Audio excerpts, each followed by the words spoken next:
Kewajibanmu hanya mendengar dan taat. Selama apa? Selama perintahnya itu tidak bermaksiat kepada Allah Subhanahu wa taala dan juga kepada Rasulullah sallallahu alaihi wasallam. Coba kita perhatikan satu persatu dari makna ini atau kondisi. Kondisi yang pertama, fi usrika, dalam kondisi sempitmu, kefakiran, susah, mendapatkan ekonomi yang begitu susah, barang-barang mahal, semuanya susah. Seakan-akan kita tidak boleh miskin di negeri ini, semuanya dikatakan susah. Walaupun kondisi yang demikian, alaikas sam'u wa ta'at, tetap wajib taat dan dengar kepada pemerintah. Walaupun kita dalam keadaan kita benci. Wa yusrika, apalagi dalam keadaan kamu dalam kekaya raya, lapang dada, dalam hal-hal yang kamu senang, kamu juga harus taat. Jangan karena engkau sudah mempunyai harta yang melimpah, dia yang menguasai mungkin kekayaan dari apa yang ada dalam negeri ini, dia tetap taat dan dengar walaupun dia punya kekayaan. Tetap dengar dan taat. Jangan karena punya kekuatan, punya uang, punya segalanya sehingga dia semena-mena. Tidak. Tetap dengar juga dan taat juga kepada pemerintah. Waman syatika, dan juga pada hal-hal yang kamu suka. Pada hal-hal yang kamu suka pun tetap kamu dalam kondisi yang sama mendengar dan juga taat. Wa makrahika, dan juga dalam kondisi kamu kau benci dengan undang-undangnya, aturannya, perdanya, undang-undang yang sebagainya, atau penegakan hukumnya yang timpang tindih, atau mungkin kecewa, kok di sini tajam, di sana tumpul. Biasanya kan gitu, tajam ke bawah, tumpul ke atas. Kita kecewa dengan segala apa yang diputuskan selama ini, sehingga kita benci dengan kondisi ini. Kata Nabi, alaikas sam'u wa ta'at, dengarkanlah dan taatlah. Wa satan alaika, dan walaupun asalah itu kata para ulama mementingkan diri sendiri. Walaupun pada kondisinya sudah nggak peduli kepada rakyatnya, rakyatnya mau ngapain nggak peduli, hanya mementingkan diri sendiri. Kata Nabi, apa kata Nabi? As-sam'u wa ta'at, tetap mendengar dan juga mentaati. Luar biasa sabda Nabi kita Muhammad sallallahu alaihi wasallam. Hadis ini hadis sahih riwayat Imam Muslim rahimahullahu taala. Kita tahu selama manusia memimpin, pasti di sana ada yang kecewa dengan kepemimpinannya. Sudah pasti itu. Kenapa? Karena kita menilainya dengan logika kita dan juga perasaan kita. Ingat, akal kita berbeda-beda, cara pandang kita berbeda-beda, tentu juga cara menilai juga berbeda-beda. Ada yang setuju, ada yang tidak setuju. Jangankan di daerah yang besar atau negara yang besar, dalam lingkup kecil saja, yayasan misalnya, atau lembaga, kita kan berbeda pendapat, betul tidak? Berbeda pendapat. Apalagi dalam suku besar, dalam suku negara misalnya, pasti ada yang kecewa dengan keputusan-keputusan itu. Pasti dan jelas. Ada yang dibenci juga. Jangankan sekelas kita sebagai manusia, dahulu di zaman Khulafa ar-Rasyidun, Umar bin Khattab radhiyallahu anhu, kemudian Utsman bin Affan radhiyallahu anhu, bahkan Ali radhiyallahu anhu, mereka semua terbunuh. Siapa bunuh mereka? Siapa? Apakah musuh ketika berperang? Tidak. Yang bunuh mereka siapa? Rakyatnya sendiri. Satu alasannya, apa alasannya? Karena tidak puas dengan kepemimpinan mereka. Padahal siapa mereka itu sahabat Nabi sallallahu alaihi wasallam. Sahabat Nabi sallallahu alaihi wasallam yang langsung dibimbing oleh Nabi kita Muhammad sallallahu alaihi wasallam. Khulafa Rasyidun yang mana ketakwaannya, keilmuannya bahkan minal masyirin bil jannah. Bahkan mereka itu di antara sahabat-sahabat yang mendapatkan kabar gembira, mendapatkan surga. Tapi ada di antara ayatnya yang tidak puas dengan mereka. Maka jangan heran kalau sekarang ya jelas zaman mereka saja ada yang tidak puas sehingga dengan berani membunuh pemimpin. Siapa yang ragukan dengan Umar bin Khattab radhiyallahu anhu? Ahli strategi, ahli dalam strategi peperangan. Siapa yang mengusulkan Nabi perang Khandaq itu? Farid siapa? Umar bin Khattab radhiyallahu anhu. Sangat jitu strateginya. Tapi walaupun demikian masih ada orang tidak puas dengan kepemimpinannya, sehingga beliau dibunuh oleh siapa? Rakyat sendiri. Utsman bin Affan radhiyallahu anhu. Siapa yang ragu dengan beliau? Kedermawanannya.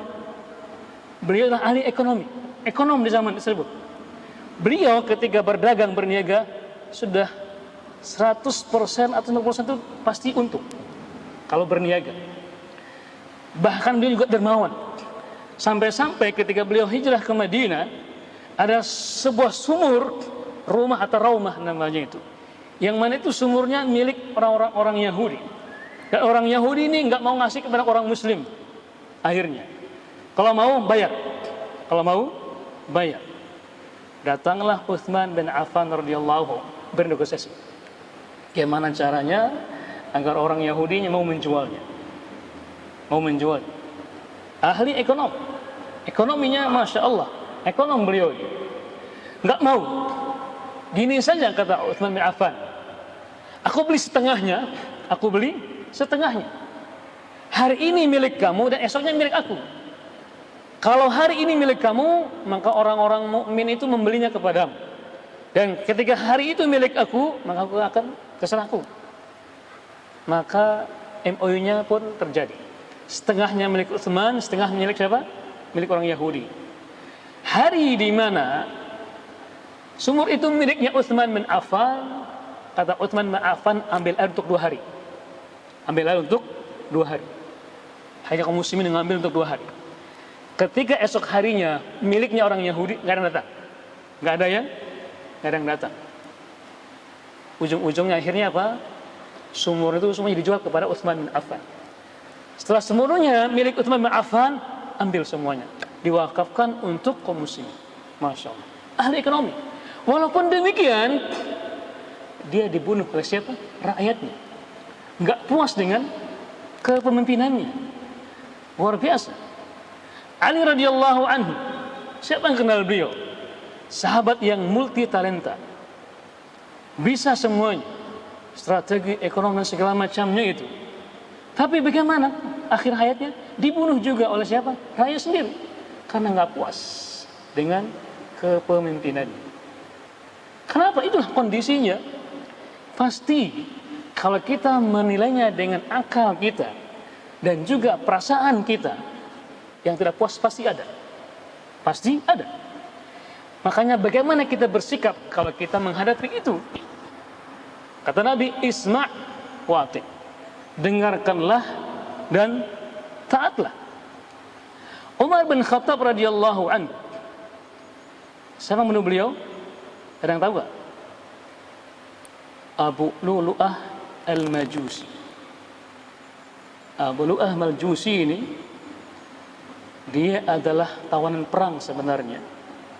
Ketika Umar bin Khattab memadamkan api Majusi di Persia, sekarang Iran, dikalahkan oleh Umar bin Khattab radhiyallahu anhu, jadilah Abu Lu'lu'ah ini tawanan perang dan 3 sahabatnya yang bernama Hurmuzan dan Zafna. Hurmuzan dan Hafna. Di malam itu, subuh itu beliau meninggal di tahun 23 Hijriah. Di subuh itu, Umar bin Khattab radhiyallahu anhu seperti biasanya lebih awal melaksanakan sholat subuh, lebih awal ke masjid maksudnya. Di situ sudah sahabat-sahabat yang lain sudah ada, Abdurrahman bin Auf dan sahabat-sahabat yang lainnya sudah berada di masjid. Ketika sudah qomat, di antara kebiasaan Umar bin Khattab mempersiapkan meluruskan shaf, seperti meluruskan shaf untuk berperang, tegap, lurus, padat. Itulah kebiasaan Umar bin Khattab radhiyallahu anhu. Anehnya pada hari itu dan subuh itu ada 3 orang yang biasanya telat sholat, tiba-tiba kok di depan. Siapa mereka? Abu Lu'lu'ah al-Majusi, Hurmuzan, dan Zabnahir. Tiba-tiba berada persis di belakangnya Umar bin Khattab radhiyallahu anhu di subuh itu. Para sahabat nggak ada yang kecewa, nggak ada yang curiga, nggak ada yang curiga pada subuh itu, karena semuanya bersudzon, wah mungkin sudah taubat nih orang ini katanya. Kenapa? Karena mereka ini dulunya adalah budak karena jadi tawanan perang. Bahkan Abu Lu'lu'ah ini adalah budaknya dari sahabat yang bernama, lupa nama sahabatnya, kecewa dengan Umar bin Khattab. Apa kecewaannya? Abu Lu'lu'ah ini mengadu kepada Umar bin Khattab radhiyallahu anhu tentang bahwasanya dia mendapatkan pekerjaan sangat berat dari tuannya itu, sehingga dia minta diringankan bebannya. Kata Umar satu kata aja, ittaqillah wasma' sayyidak. Taatlah kepada Allah dan dengar tuanmu itu. Itu saja, satu kalimat. Itu membuat kecewa. Dia membuat kecewa dan dia menghasut temannya itu. Siapa tadi itu? Hurmuzan dan Zabnah. Di subuh itu pun dia sudah baik ingin membunuh Umar bin Khattab radhiyallahu anhu. Hanya di subuh itu berada di shaf yang pertama. Para sahabat tidak ada yang curiga. Ketika baru takbir Allahu Akbar, langsung mengambil pedangnya, tusuk 3 kali di belakang. Umar bin Khattab pun tersungkur dan ditusuk lagi 3 kali kan. Belakang 3 kali, depan 3 kali. Sampai apa? Ususnya keluar.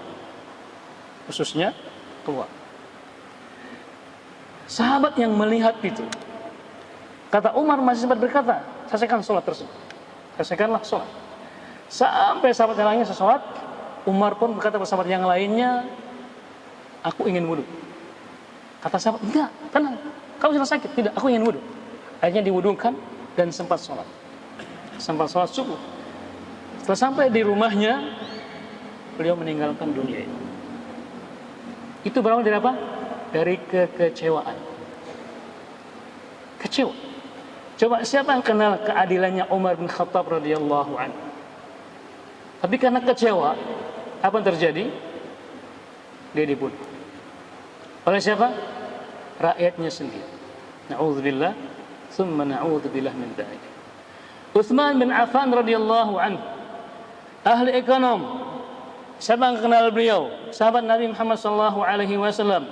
Tentunya juga dididik oleh Nabi sallallahu alaihi wasallam. Siapa bunuh beliau? Rakyatnya sendiri. Sama, karena alasan. Siapa yang bunuh beliau? Ada yang tahu? Ada yang tahu kan nih?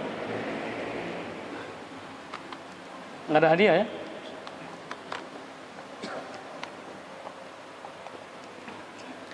Namanya Abdullah bin Saba al-Yahudi. Kalau tadi yang pertama pembunuh Umar bin Khattab siapa? Abu Lu'lu'ah al-Majusi, orang Iran. Sekarang Iran, dulu Persia. Pembunuh Utsman bin Affan siapa? Abdullah bin Saba al-Yahudi, orang Yahudi. Abdullah bin Saba ini masuk Islam sebagai apa? Karena ingin menghancurkan Islam dari dalam. Sudah ada dalam dirinya itu tidak ingin masuk Islam, hanya zahirnya saja ingin masuk Islam. Tapi pada intinya dalam hatinya ingin menghancurkan Islam. Itulah awal mulanya muncul gennya Syiah dari sini. Abdullah bin Saba al-Yahudi membunuh Utsman bin Affan radhiyallahu anhu, yang mana dia saat itu menjadi penduduk Madinah. artinya sebagai rakyatnya Utsman bin Affan radhiyallahu, membunuh Utsman karena tidak puas dengan kepemimpinan. Kemudian Ali radhiyallahu anhu, siapa kenal beliau, sahabat Nabi sallallahu alaihi wasallam, bahkan anak paman Nabi sallallahu alaihi wasallam, menantu Nabi sallallahu alaihi wasallam yang multi talenta, dibunuh oleh siapa? Abdurrahman bin Muljim atau Abdurrahman bin Muljam. Siapa dia? Jangan heran, dia ini penghafal Al-Quran 30 juz. Abdurrahman bin Muljim ini seorang ahli fikih, penghafal Al-Quran 30 juz. Makanya jangan terpana dengan orang yang hafal 30 juz, ahli fikih. Bahkan kenapa dia dikatakan ahli fikih? Karena berguru langsung dari siapa? Dari sahabat Mu'adz bin Jabal radhiyallahu anhu. Di antara muridnya siapa? Mu'adz bin Jabal radhiyallahu anhu. Keilmuannya luar biasa, hafal Quran, bahkan ahli Al-Quran. Beliau ketika di Mesir, rumahnya di Mesir, di samping rumahnya itu ada masjid. Ketika beliau ngisi kajian, ramai masjidnya, membludak sampai ke halaman rumahnya, saking ramainya. Kenapa? Karena hafidnya 30 juz, hafal luar kepala, kemudian ahli Al-Quran, ahli fikih. Apa terjadi? Karena tidak puas dengan siapa? Ali radhiyallahu anhu. Jadi dengan terpesona dengan orang yang hafal 30 juz, kajian membludak. Ingat, bukan keilmuan, tapi akidahnya. Itulah manhajnya. Bagaimana akidah dia dalam bermuamalah kepada pemerintah. Itulah intinya. Jangan terpesona, jangan terlena dengan mereka-mereka ini. Contohnya nih, Abdurrahman bin Muljam atau bin Muljim. Apa kekecewaannya? Kekecewaannya adalah dia ini tidak suka kepada Ali radhiyallahu anhu karena pembunuh Utsman bin Affan berada di kubu Ali radhiyallahu anhu. Nah, kubu Muawiyah bin Abu Sufyan juga tidak setuju, tapi tidak membantah, tidak menentang, tetap taat, tetap menyarankan agar orang-orang yang ada di pihak Ali radhiyallahu anhu sebagai pembunuh Utsman ini untuk dihukum. Tapi Ali punya alasan, punya udzur, kenapa mereka membaur, nggak tahu siapa mereka membaur. Kenapa mereka punya komplotan, termasuk juga Abdurrahman bin Muljim atau Muljam ini juga punya komplotan. Dia membuat makar, secara makar ya, ingin membunuh Ali radhiyallahu anhu di malam ke-17 bulan Ramadan di tahun 40 dari Hijriah. Bayangkan, orang 17 Ramadan kan orang mungkin nyari Lailatul Qadar, ibadah. Dia malah ibadahnya dengan apa? Membunuh.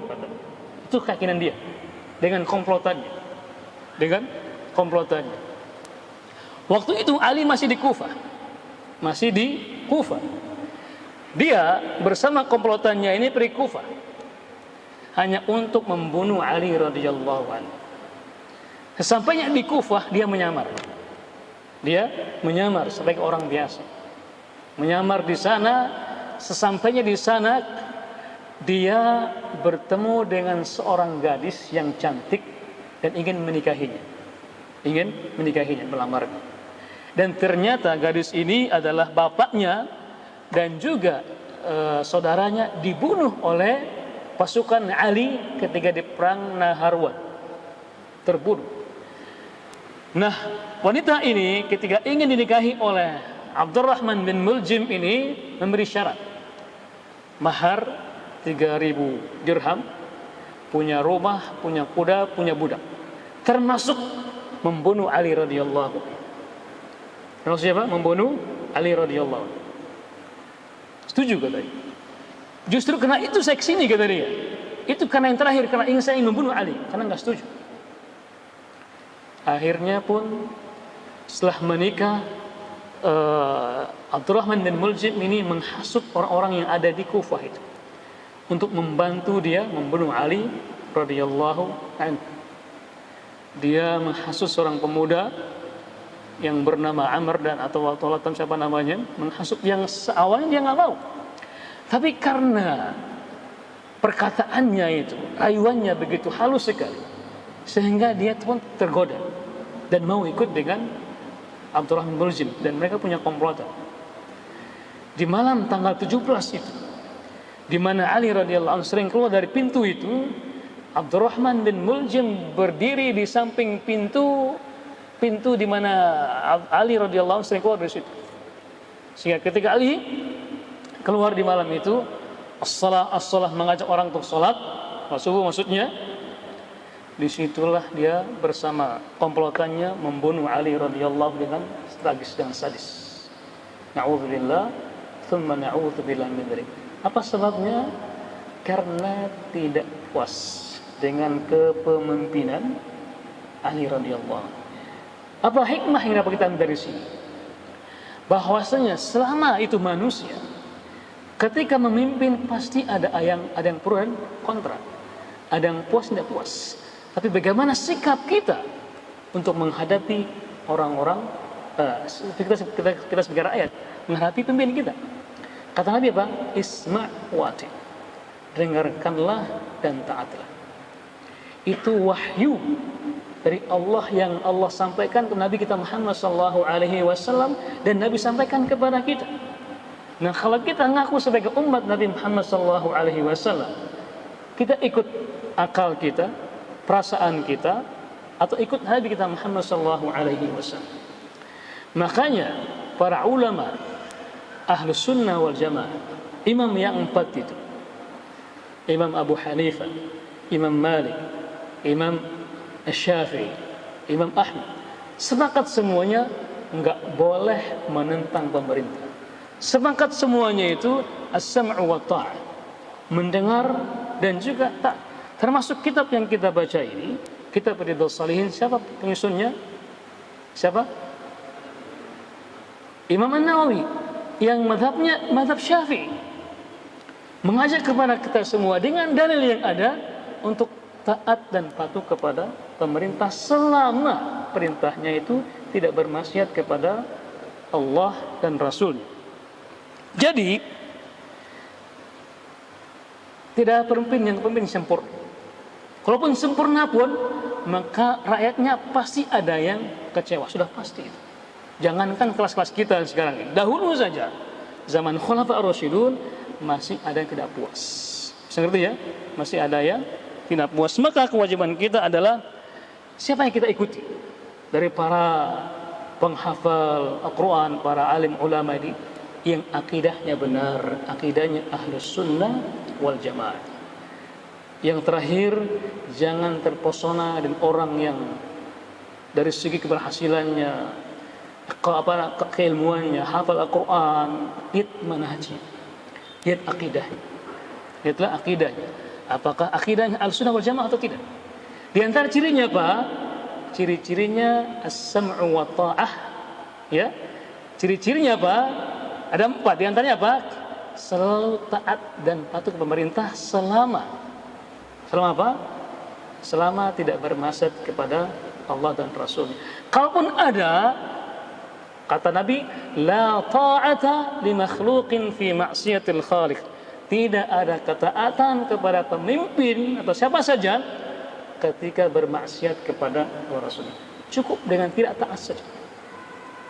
Tidak menghasut, tidak mengumbar hasutnya, tidak membuat makar, tidak melampaui, hanya sebatas tidak taat saja. Itu saja. Itulah tuntunan Nabi kita Muhammad sallallahu alaihi wasallam. Bisa ngerti ya? Yang terakhir dari hikmah yang dapat kita ambil di sini ada 2 saja. Yang pertama ya jelas kewajiban taat kepada pemerintah yang sah selama tidak bermaksiat. Yang kedua, ketika dalam kondisi di mana pemerintah pun mementingkan diri sendiri, tetap apa? Tetap taat. Selama la yukallifu, selama kita tuh tidak selama kita tidak keluar dari selama kita mampu. Maksudnya ketika ada perintah dan kita mampu melaksanakannya, maka laksanakan. Tapi kalau tidak mampu, jangan dilaksanakan. Wallahu ta'ala alam. Ini yang bisa kita sampaikan pada malam hari ini, mudah-mudahan bermanfaat. Kalau ada kata-kata yang salah atau hal-hal yang kurang berkenan, mohon dimaafkan. Kalau ada benarnya, itu semua dari Allah Subhanahu wa ta'ala. Tapi sebelum kita akhiri, mungkin ada yang perlu dikoreksi, atau mungkin ditambahkan, atau mungkin disampaikan, atau mungkin ditanyakan. Kita persilakan.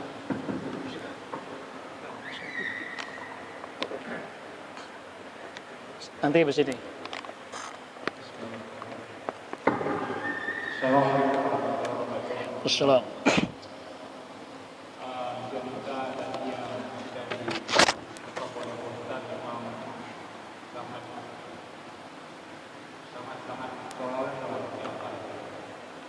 Jadi pertanyaan saya, kesimpulan Islam, karena yang dibunuh oleh para pembunuh ini bukan orang sembarang. Yang dibunuh ini adalah orang yang boleh dikatakan rank 1 di bukan Rasulullah. Nah, sahabat yang di samping juga biasa dengan apa? Menanti, ya. Nah, jadi kira-kira dari perbuatan mereka itu disebut Islam kepada apa dianggap mereka ini otomatis keluar dari Islam, karena kita tahu ya ada hadis Rasul, seorang Muslim membunuh sama Muslim sama dengan kita seorang tanpa sebab, sama kita membunuh seluruh Muslim yang ada di dunia ini. Nah, apalagi ini, kira-kira kesimpulannya bagaimana? Apa kalau dia bertobat, tobatnya kira-kira bagaimana? Assalamualaikum warahmatullahi wabarakatuh. Ya, membunuh itu adalah kabair minal kabair. Dosa besar di antara dosa besar. Membunuh itu dosa besar. Dosa besar artinya. Artinya tidak sampai keluar dari Islam. Tidak sampai keluar dari agama Islam. Artinya tidak dihukum kafir. Dia sebagai muslim, tetapi apa hukumnya? Dia melaksanakan dosa besar. Kalau dosa besar, ketika nanti di akhirat Allah akan menyiksanya.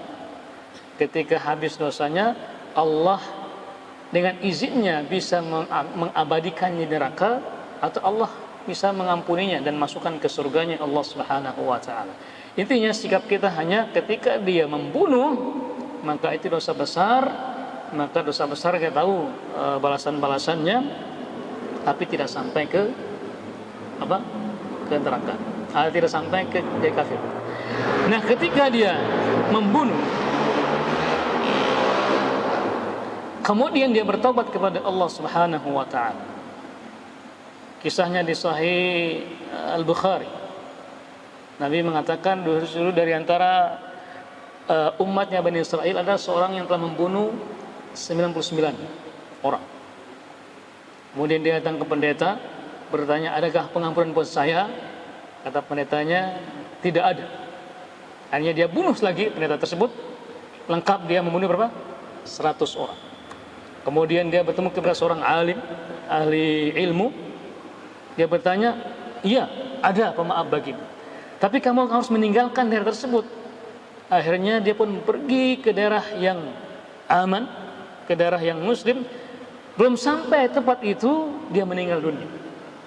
Sehingga malaikat rahmah dan malaikat adab ini berbeda pendapat, apakah dia masukkan ke surga ataupun neraka. Riwayat itu begitu riwayatnya. Akhirnya diputuskanlah kemana yang lebih dekat. Ternyata putusannya lebih dekat ke daerah yang orang soleh. Hanya pun dia dimasukkan kemana? Ke surganya. Artinya apa? Orang yang membunuh pun masih bisa mendapatkan rahmat Allah Subhanahu wa ta'ala ketika dia bertobat sebelum dia meninggal dunia. Atau ketika dia menerima hukum Allah Subhanahu wa ta'ala, ketika dia membunuh dan hakim memutuskan dia harus diqisas, dia pun diqisas, dipenggal kepalanya. Ketika dia menerima, maka Allah menghapus dosanya. Kenapa? Karena dia menerima hukum Allah Subhanahu wa ta'ala. Jadi itu wallahu ta'ala. Tadi dari belakang tadi, silakan bisa maju.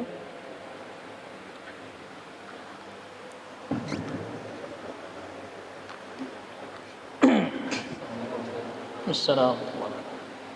Berkaitan dengan kita harus taat kepada berhubung kami dari anggota militer. Masya Allah. Ada militer, ada polisi juga, lengkap sini. Kewajiban taat kepada yang saya tanyakan di dalam militer kan kami untuk berjenggot Masya Allah. kan tidak dibolehkan. Hmm. Ada larangan karena menurut instansi kami seragam antara sedangkan jenggot itu bukan seperti sedangkan kami kepingin Masya Allah. gimana caranya kita supaya di samping kita harus taat, gimana caranya kita lebih taat dengan atas. Assalamualaikum. Assalam. Wah, ini berat kayaknya. Ini banyak aparat sini nanti. Ya, sunnah Nabi kita Muhammad sallallahu alaihi wasallam. Sunnah itu kalau kita definisikan tergantung ulama yang mendefinisikan. Kalau ulama hadis lebih menekankan kepada bahwasanya sunnah itu adalah segala apa yang ada dalam diri Nabi, perkataannya, perbuatannya, dan segala sifat-sifatnya. Itu sunnah Nabi Muhammad sallallahu alaihi wasallam.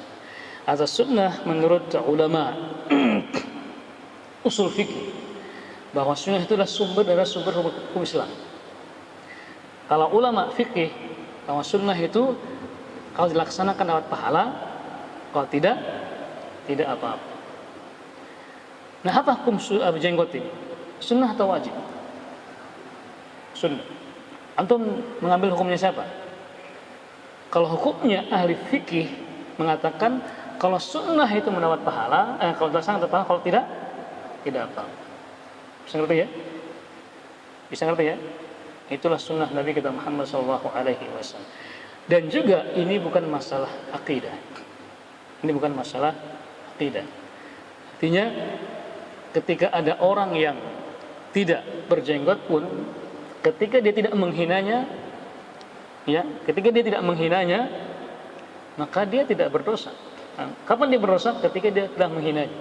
Ketika dia menghina sunnah Nabi kita Muhammad sallallahu alaihi wasallam. Namun ketika orang yang melaksanakan sunnah itu dengan sempurna, maka juga sempurna juga pahalanya. Sempurna juga pahalanya, penampilannya, kemudian juga pakaiannya dan segala macamnya itu dia ingin persis dengan Nabi kita Muhammad sallallahu alaihi wasallam, maka itulah yang terbaik. Nah, sekarang posisinya dia sebagai aparat itu harus seragam, harus cukur semuanya. Ini pernah ditanyakan oleh seorang mahasiswa dulu ketika kita kuliah di Madinah. Dia dari Rusia. Dia tanya kepada syekh yang ada di Madinah, guru kita, "Syekh," katanya, "saya kalau pulang negara saya mengatakan harus cukur jenggot. Kalau enggak saya dipenjara." Kata syekhnya, "Cukur jenggot itu. Cukur. Dan amalkanlah kalau kamu ada di sini," katanya. Itu fatwa dan ijtihadnya para ulama. Kalau memang itu mengancam nyawa kita, ya laksanakan. Kalau tidak mengancam, maka kita harus mengedepankan sunnah Nabi kita Muhammad SAW. Nah, pertanyaan sekarang, apakah itu aturannya baku atau tidak? Harus ya. Ya, taatilah itu. Wallahu ta'ala. Cukup ya? Ada lagi? Sebelah sini mungkin? Saya hari ini nggak ada hadiahnya. Insyaallah minuman jauh. Udah masuk aku tuh ya? Udah. 6 menit. Masya Allah, silakan. Mungkin ada yang lainnya atau bisa di luar tema, silakan.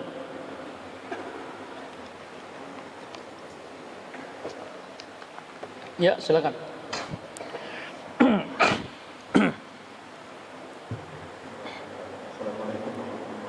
Waalaikumsalam warahmatullahi. Ini terkait pemerintah. Masalah? Pemerintah. Saya katakan nikah tadi. Oh, bukan. Di seandainya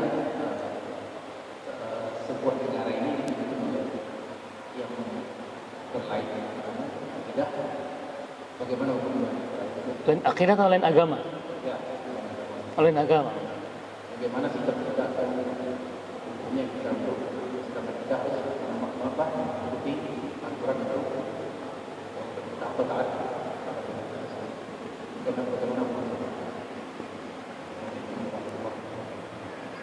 Ya, nggak usah kita membagaimanakan. Misalnya, ada seorang muslim tinggal di daerah kafir. Artinya pemimpinnya kafir. Di Eropa dan di mana saja. Jangan kita berkhayal negara kita seperti itu, jangan. Itu doa. Nanti jangan berdoa seperti itu. Misalnya ada seorang muslim tinggal di daerah kafir. Ya. Nah, ketika undang-undangnya atau aturan-aturannya tidak mengundang maksiat, artinya memberikan kebebasan kepada kita untuk melaksanakan agama kita, maka mentaatinya. Dan kalaupun kita diskriminasi, misalnya pindah negara, berhijrah dengan izin Allah Subhanahu wa taala, Nabi sallallahu alaihi wasallam bersabda, "Man taraka syadillah awwadallahu khairan minhu." Barang siapa yang meninggalkan sesuatu karena Allah, maka Allah akan memberikan yang terbaik daripada sebelum. Makanya kita niatkan karena Allah, ibadah kepada Allah Subhanahu wa taala. Tapi masih diberikan ibadah, masih punya waktu, maka tinggallah situ dan taatlah. Selama masih diberikan kemudahan untuk melaksanakan ibadah kepada Allah Subhanahu wa taala. Dan alhamdulillah, dahulu kita kuliah dulu, banyak di antara teman-teman kita itu yang dari Eropa, bahkan Cina, bahkan dari Jepang. Mereka nggak pernah mengeluhkan tentang pernah mereka kafir. Kenapa? Karena mereka diberikan kebebasan untuk melaksanakan ibadah mereka. Kalau tertindas dan nyawanya mati, maka hijrah dengan izin Allah Subhanahu wa taala, dan boleh hijrah. Dan Nabi pernah berhijrah, para sahabat berhijrah, dan kita pun boleh berhijrah kalau niat kita ibadah kepada Allah Subhanahu wa taala. Cukup ya? Baik, kita akhiri dengan doa majelis. Subhanakallahumma bihamdika asyhadu an la ilaha illa anta wa astaghfiruka wa atubu ilaik. Wassalamualaikum warahmatullahi wabarakatuh.